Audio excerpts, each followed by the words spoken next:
কুকি অসমৰ পৰা নিৰ্মিত অসমৰ কলা কুশলীৰে নিৰ্মাণ কৰা এখন হিন্দী চিনেমা আৰু আমি ভাৰতবৰ্ষৰ লগতে বিশ্বৰ বিভিন্ন প্ৰান্তত অহা 28 জুন তাৰিখে কুকি মুকলি কৰিম। কুকি মুক্তি পাব সকলো চিনেমা হলত। গতিকে সকলো চিনেমা হলত আপোনালোকে চাবলৈ আহক। কুকি কিয় বিশেষ এই কাৰণেই যে কুকি এটা কাহিনী, আমি যিটো কাহিনী লৈ কুকি নিৰ্মাণ কৰিছোঁ, কুকি এখন চলচ্চিত্ৰ নহয় মাত্ৰ, কুকি এক আন্দোলন।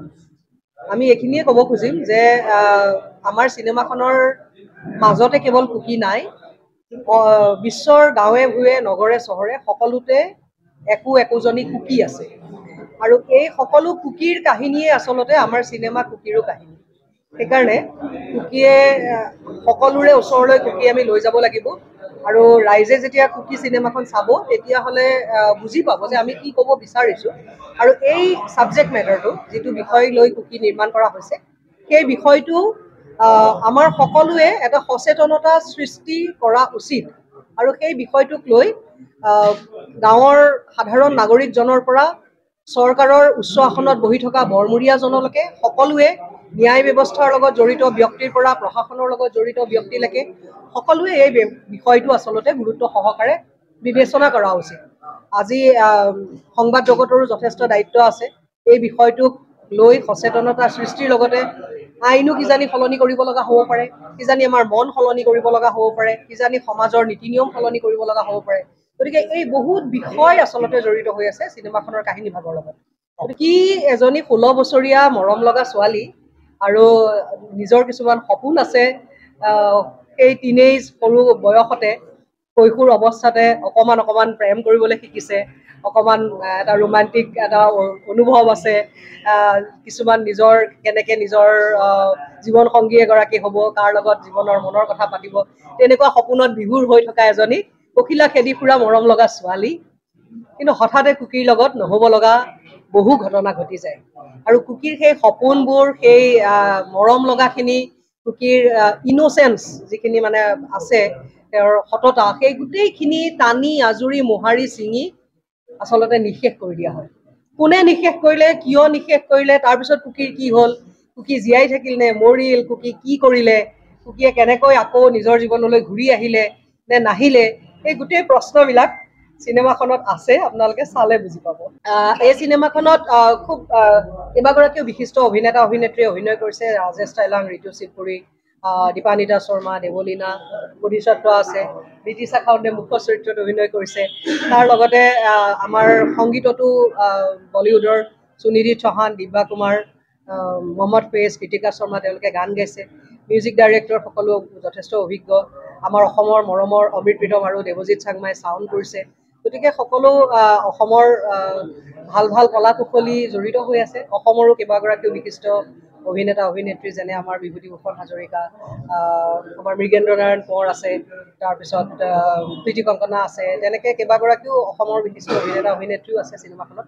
গতিকে চিনেমাখন আমি যিমান পাৰোঁ চেষ্টা কৰিছোঁ ভালকৈ বনাবলৈ। 28 জুনত মুক্তি পাব। ভাৰতৰ মানে সকলো নগৰৰ চিনেমা হলবিলাকত মুক্তি পাব, অসমৰো সকলো চিনেমা হলত মুক্তি পাব, লগতে বিশ্বৰো কেইবাখনো দেশৰ চিনেমা হলত মুক্তি পাব। আমি কুকি চলচ্চিত্ৰখন লৈ পেলাই আমি কান চলচ্চিত্ৰ মহোৎসৱত অংশগ্ৰহণ কৰিছিলোঁ। তাৰ মাৰ্চেডো ফিল্মত আমাৰ চিনেমাখন স্ক্ৰিনিঙৰ বাবে বিতৰণ শাখাত নিৰ্বাচিত হৈছিল আৰু ভাল লাগিলে। তাতে যিসকল দৰ্শকে চাইছিল তেওঁলোক cinema critic, cinema producer, director, distributor, তেনেকুৱা চিনেমাৰ লগত জড়িত ব্যক্তিয়ে চাইছিলে।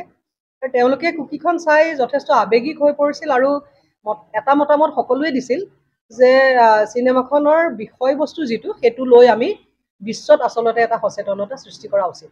গতিকে বিশ্বৰ দৰ্শকেও কুকিৰ ছাবজেক্ট মেটাৰটো ভাল পাইছিলে, ঋতিশাৰ অভিনয় ভাল পাইছিলে, প্ৰশংসা কৰিছিলে। আমাৰ বাকী কাষ্টসকলৰ অভিনয়ো ভাল পাইছিলে। সকলোৰ মানে তেওঁলোকৰ পৰা আমি এটা অকণমান পজিটিভ ফিডবেক এটা আমি পাইছোঁ, তেওঁলোকৰ পৰা ভাল এটা মতামত পাইছোঁ আৰু এই ছাবজেক্টটো লৈ বিশ্বৰ বিভিন্ন দেশলৈ যোৱা এটা বিশ্ব সচেতনতা সৃষ্টিৰ কথা তেওঁলোকেও কৈছিল। সেইকাৰণে প্ৰশংসা কৰিছিল চিনেমাখনত।